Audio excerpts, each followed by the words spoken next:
চলে গেছে, আগামীকাল এখনো আসেনি।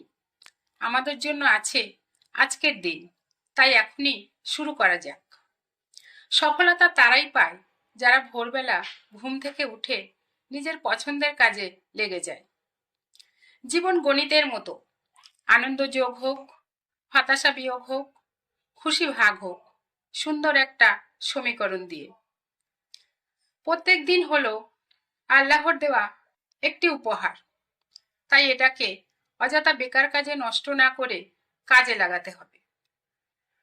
প্রতি সূর্যাস্ত আমাদের জীবন থেকে একটা দিনকে কমিয়ে দেয়, কিন্তু প্রত্যেক সূর্যোদয় আমাদের আশা ভরা আরো একটি দিনকে এনে দেয়। মন খুলে বাঁচা চাই, জীবনকে প্রতিদিন উপলব্ধি করে আনন্দে থাকা চাই, কারণ প্রত্যেক দিন কিন্তু সবার জীবন থেকে একটা করে দিন কমে যাচ্ছে। হতাশা নয়, জীবনকে ভালোবাসলেই জীবন যে কোনো সময় সেরা উপহারটি দিতে পারে। জীবন বড়ই সুন্দর, এক সেকেন্ড, এক মিনিট, এক ঘন্টা এবং এক দিন আর এই জীবনে কোনোদিন ফিরে আসবে না। তাই রাগ অভিমানকে ত্যাগ করে খুশি থাকতে হবে। জীবন যে কতটা সুন্দর এটা বোঝার জন্য বেশি দূর যেতে হবে না, শুধু নিজের চারিদিকের পরিবেশটা একটু ভালোভাবে পর্যবেক্ষণ করলেই বোঝা যাবে।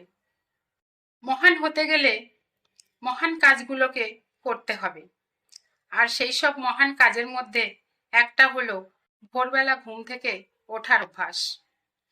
প্রত্যেক জ্বলন্ত প্রদীপের নিচটা অন্ধকারই থাকে, প্রত্যেক রাতের পর একটা সকালও হয়ে থাকে।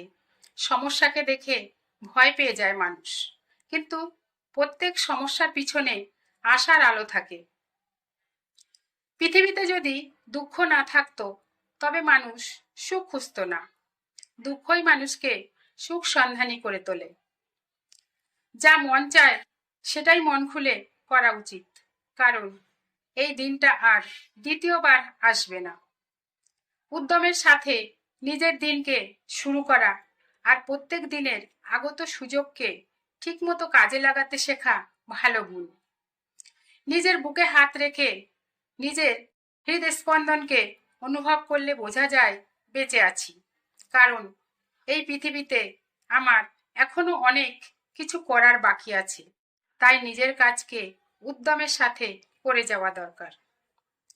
একটা ভুল নিজের অভিজ্ঞতাকে বাড়ায়, আর অভিজ্ঞতা পরবর্তী ভুলগুলো করার হাত থেকে বাঁচায়। যখনই কোনো কাজে পরাজয় স্বীকার করার সিদ্ধান্ত নিতে ইচ্ছে করে, তখন সেই কারণটাকে অবশ্যই মনে করা চাই কোন কারণে কাজটা শুরু করা হয়েছিল।